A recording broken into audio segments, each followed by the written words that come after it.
Tau Commander Oreska had long watched the Chaos threat and felt that the aggressive presence of the Alpha Legion could no longer be tolerated.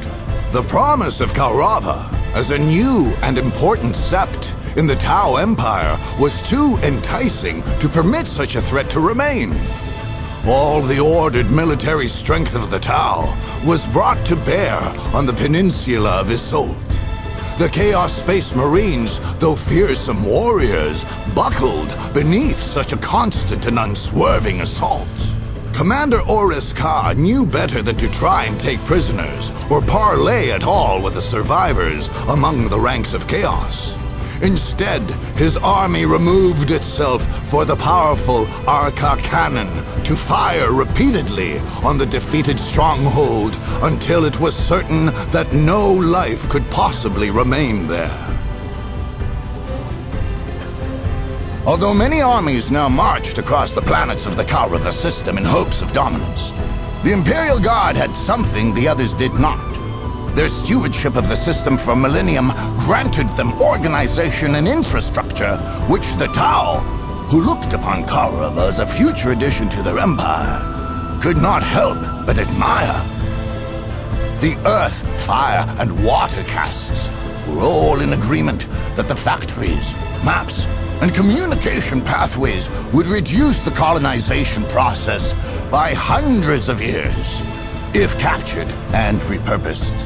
Thus, it was as much for administrative as military purposes that the Tau made war on the 252nd Conservator Regiment's Central Command on Kaurava I. With calm efficiency, Commander Oreska's forces pierced, overwhelmed, and routed the Imperial Guard.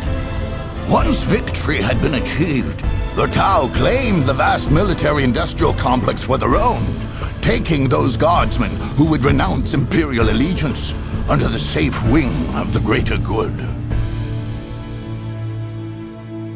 As the Tau Commander Oreska plotted his careful strategy for the subjugation of the Kaurava system, he was troubled by the danger posed by the Blood Ravens. Their position on Kaurava too close to the Nan Yanoi moon base for comfort, was only one of many reasons for his unease. The time had come when Commander Oreska felt he must strike the Space Marines or risk their strength growing to rival that of the Tau. As always, he found that the cautious deliberation with which he faced the challenge resulted in prosperity and success. The Blood Ravens fought remarkably well, but their defense was disorganized and inefficient. Taking advantage of this, Oreska's forces pressed the Space Marines until they faced defeat. In Commander Oreska's address to his troops, following the battle, he praised the Blood Ravens for their valor in combat and concluded with the admonishment that without the guidance of the greater good, surely it would have been the Tau who perished in defeat. Commander Oreska was perturbed by the religious zealotry which he witnessed in the Sisters of Battle. In it he saw, perhaps, a twisted mockery of his own devotion to the greater good. When the Tau brought their military might to bear on the Sisters' stronghold, they found the challenge a perfect example of the closed-minded and closed-fisted approach of the fanatical humans. The remarkable powers that the Sisters of Battle displayed, though they amazed the Tau, could not turn the tide of the battle, and the Tau prevailed.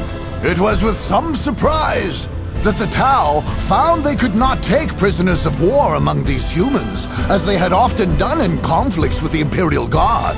The foolish humans insisted on dying beyond all reason.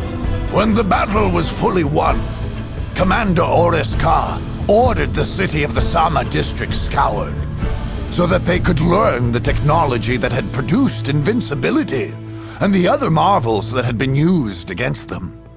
Strangely, this technology was gone, and the Tau were unable to account for it.